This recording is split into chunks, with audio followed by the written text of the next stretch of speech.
The UFC announced that Israel Adesanya will be defending his middleweight belt against Marvin Vettori at UFC 263 in a rematch from their very first fight, which was in 2018.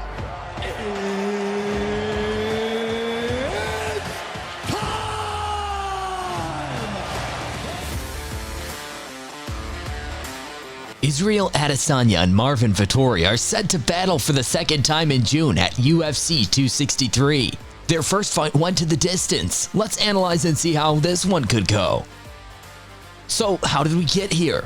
Let's start off with Izzy first, who, believe it or not, is coming off a loss. In March of this year, the last Stylebender took a risk and moved up to the light heavyweight for a shot at Jan Blachwitz's title. However, Jan's Polish power ensured that Adesanya would not join the list of double champions. He handed Adesanya his first ever loss in MMA, after the former stayed unbeaten for 20 fights in just 8 years. MMA experts say that John Jones probably passed out from laughing at Adesanya's demise. Adesanya is no quitter, however, and is returning to fight 2 months after his loss to retain his supremacy over his division. For this, he'll be taking on Italy's Marvin Vettori, a man who Adesanya beat in his second ever UFC fight 3 years ago. Vettori lost to Adesanya via a split decision and has been busy since then. He is coming off a big win against Kevin Holland, a part of his 5-fight win streak. How could their second fight fare up? Stay tuned to find out. The fight. Physical attributes. Let's begin with the physical features of these two monsters. Starting with the reach, Adesanya takes the cake here with his superhuman reach of 80.5 inches. He's 6'4" and around 4 inches taller than Vettori and has a reach advantage of 6.5 inches. I do have an advantage in the reach, not just arms, legs. It's about how you use it, you know? I can have all the reach in the world, ain't shit if you can use it, you know? So I know how to use my reach very well. I've used it my whole career. As far as weight is concerned, Vettori does pack more mass and has a weight advantage over the champ. He fights at about 10 pounds more than Adesanya, which is something that Izzy is used to, basing on how many of his conquered rivals miss weight. Striking. Next up is the striking aspect of the game, and who's better at striker than the champ? People say that styles make fights, and that's true. Adesanya is a veteran kickboxer that strikes hard and beautifully with spectacular precision. Adesanya uses his reach and fluid punches to dance around and knock his opponent's brain cells out. He doesn't necessarily use power, but utilizes intelligently placed punches and counters. Vettori will need to absorb these strikes if he wants to get close to the last Stylebender. Adesanya loves using feints with jabs that seem to be coming from more than 3 dimensions. He starts off his fights with hard kicks to the body. His signature left hook is still one of the deadliest weapons on the UFC roster today. He can never be backed off against the cage due to his lateral movement. His leg kicks are at a level of their own, with his calf kicks last seen traumatizing Paulo Costa in both the fighters' last fight at middleweight. In comparison, Vettori is a much more timid striker that has won only 2 fights with knockouts compared to Izzy's 15 MMA and countless kickboxing fights. However, he does throw his strikes effortlessly and with a high amount of power. He's got a great combo in which he throws a lead hook to set up his brutal left cross. He doesn't jab around and relies on counter punches with good head movement. Vettori's low kicks, especially his body kicks, are used rarely, but they're underrated. Grappling. This is where the tide shifts towards the Italian dream. While both these fighters have a purple belt in Brazilian Jiu-Jitsu, Vettori is also well known for his wrestling. He's very persistent with the art and kept Izzy in a decent amount of control during their first fight, neutralizing his striking.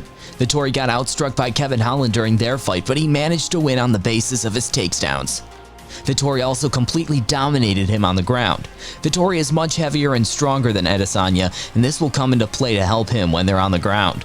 Vettori has a variety of takedowns to initiate the fight on the ground, including a double-legged one-step up in numerous ways. The same can be said of his submissions, with his favorite being the modified guillotine. Adesanya has shown that his ground game isn't up to par with his striking, and he tends to avoid clinches. The man got manhandled on the ground by the heavier Jan Blachwitz in his previous fight. That's that takedown. You can't seem to think they were going to get this type of approach early. However, Adesanya has one of the best takedowns defense rates in the UFC at 82%. He has displayed this proficiency against Derek Brunson and Yoel Romero. Important facts and figures. Adesanya has a fight finish rate of 75%, which is 10% more than Vettori's. Adesanya has a striking accuracy of 49% and a striking defense of 61% against Vettori's 44 and 66% respectively.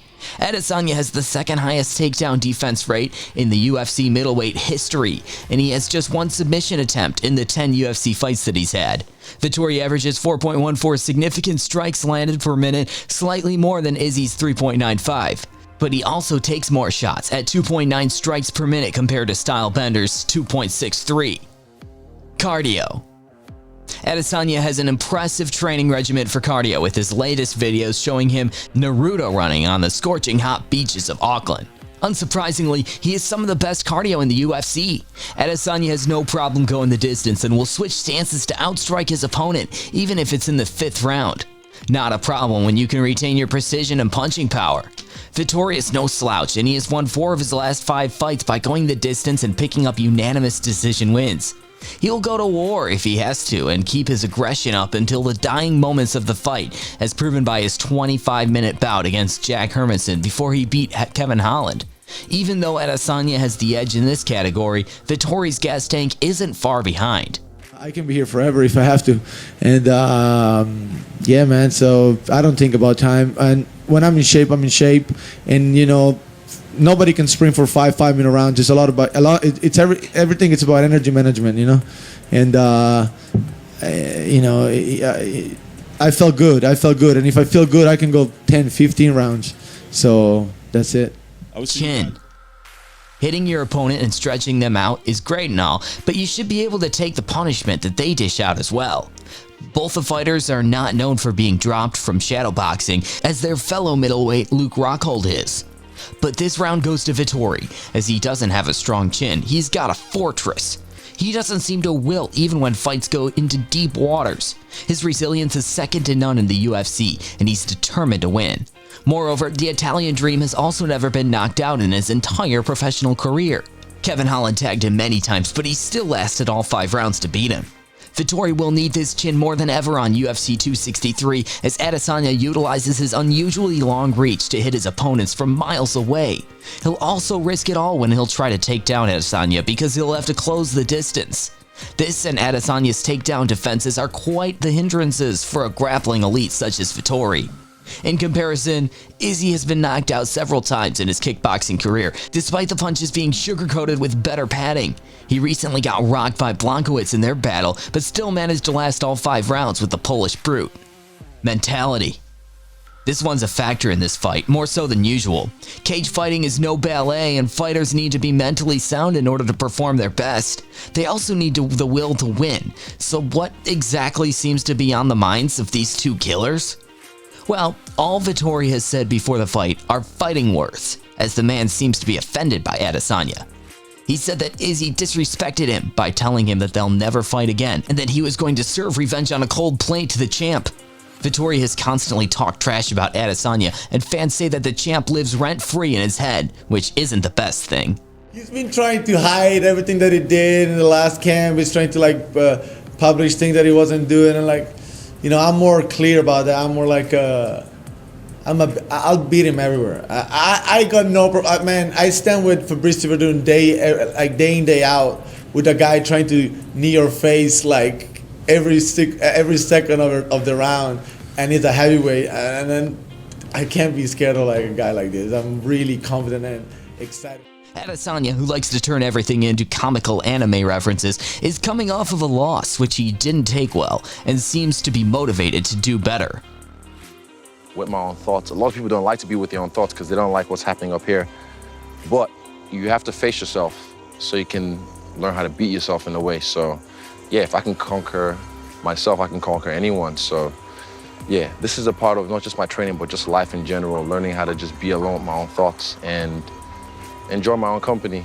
Because yeah, I mean, how can you love someone if you don't love yourself? However, he just encountered a setback after one of his gym buddies and MMA up-and-comer Foul Vake passed away on the 22nd of May 2021. Adesanya seems to be distraught, and this could affect his performance. Nonetheless, everyone's expecting a showdown, and the press conference before the fight could be even better due to the hatred fueling it. Verdict. So what can we take away from this analysis? Well, it seems that Adesanya has Vettori's number. The two have massively improved, but Vettori is still an underdog by miles. Adesanya's striking is the best on the planet, along with his insane reach.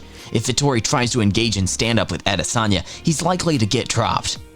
His best chance of winning is if he gets the champ to the ground, but a good enough ground game doesn't mean that he's guaranteed to win if it comes down to grappling. Izzy is the better fighter overall, and that's what wins fights.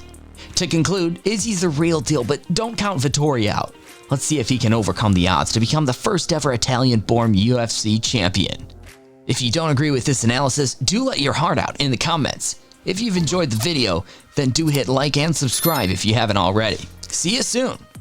You know, like one thing for sure, like I'm gonna dethrone that champion called Israel Adesanya. So let's do it, man. What? But I don't know if it's gonna be main event caliber because he's, you know, I'm the guy, I'm the A side in this. So yeah, we'll see. That it? Thanks, guys.